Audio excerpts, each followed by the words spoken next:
Here is how to start channeling some of the Josh Smith awesomeness into your own playing. It is very typical for Josh to use a lot of rakes and percussive sounds to fatten up his lead. So to open up your blues guitar solo, you might play something like this. As you might hear, I am using A major arpeggio, but using it in a kind of percussive way to bring attention to the start of the solo. And then, as a response to that, you might play something like this. This is a fantastic sounding lick. Of course, I had to steal this one from Josh.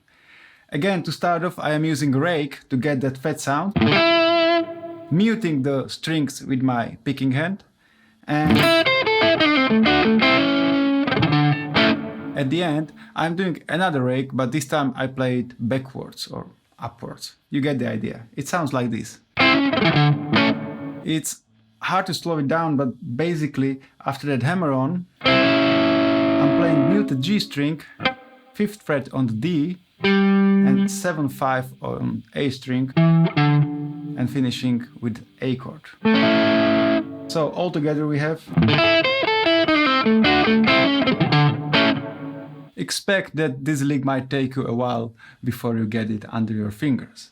Another trick that Josh uses a lot is the use of sixths in his playing. And I will demonstrate this concept with a lick over D7 chord. It sounds like this.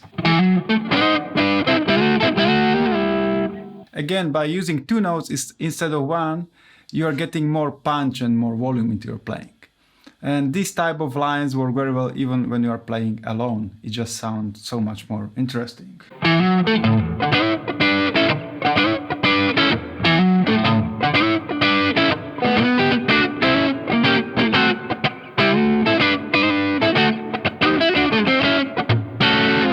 You get the idea.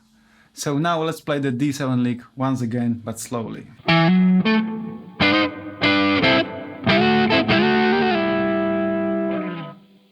Another interesting thing that Josh does a lot is the use of arpeggio-based lines over the dominant chord in a blues setting. We are in A, so our dominant chord is E7, over which Josh might play something like this.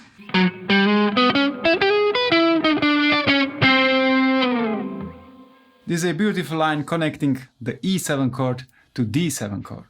It starts with two pickup notes to get to that G sharp note,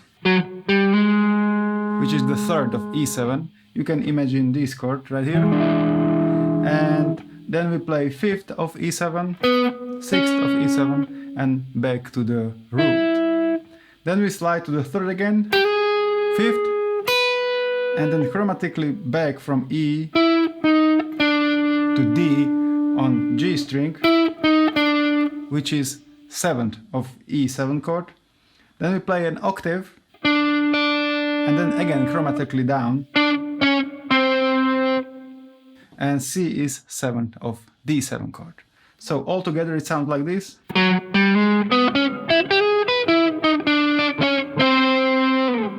You can play those octaves with hybrid picking, so playing the high E string with your middle finger, or you can just use your pick while muting the B string.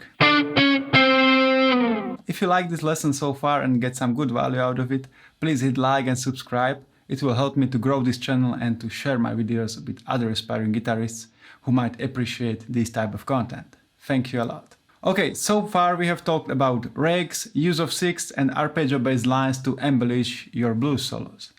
But there are many more blues tricks that we can learn from Josh to improve our phrasing. And don't worry, I'm not going to just flood you with a bunch of blues licks. At the end of this lesson, we will put all these licks into a fantastic blues solo, so keep watching.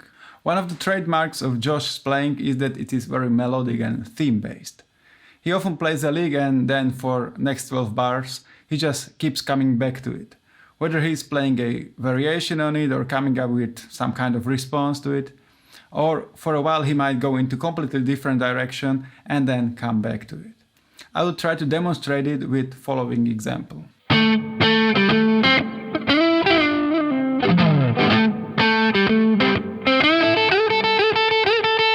I started with a basic statement and then follow it with a response.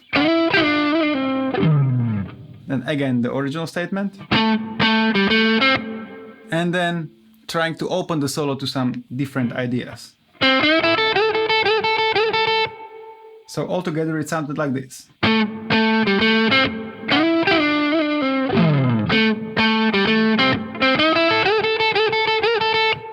Repeating of the same lick and putting some spin on it keeps the solo more interesting, and you kind of guide the listener through the changes instead of just playing some random licks.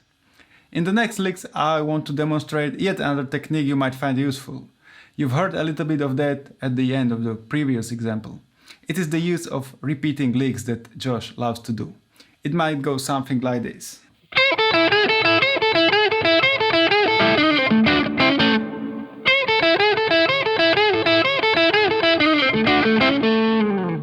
So slowly it is a slight bend on the 8th fret of E string, then 5th fret on E, 5th fret on B, then full bend on 8th string or 8th fret of B string, and then again 5th fret on E and 5th fret on B. And then you put it together, and then you just speed it up.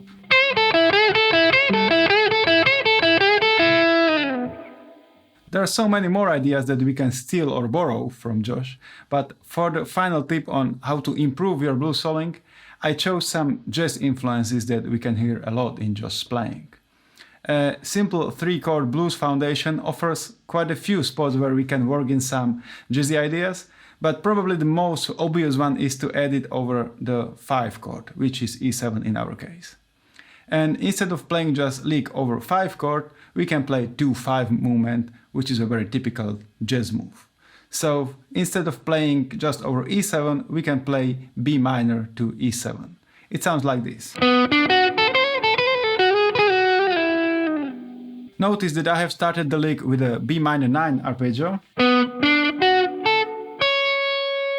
which was then followed by a lick over E7.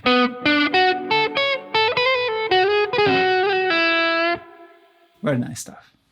Okay, so now that we have learned quite a few ways how to improve and embellish our blues soloing, it is time to put it all into action. I am a big believer in always trying to incorporate new ideas you have learned into your old playing, trying to mix them together to create something new, because that just makes your knowledge much more connected and durable. Therefore, I have put together a 24 bars long blues solo using the licks we have just learned. And you can use this solo as a springboard for your own ideas. You can find tab and backing track for this solo on my Patreon page. Hope you have enjoyed this lesson, and I will see you soon in the next video. Here is the solo.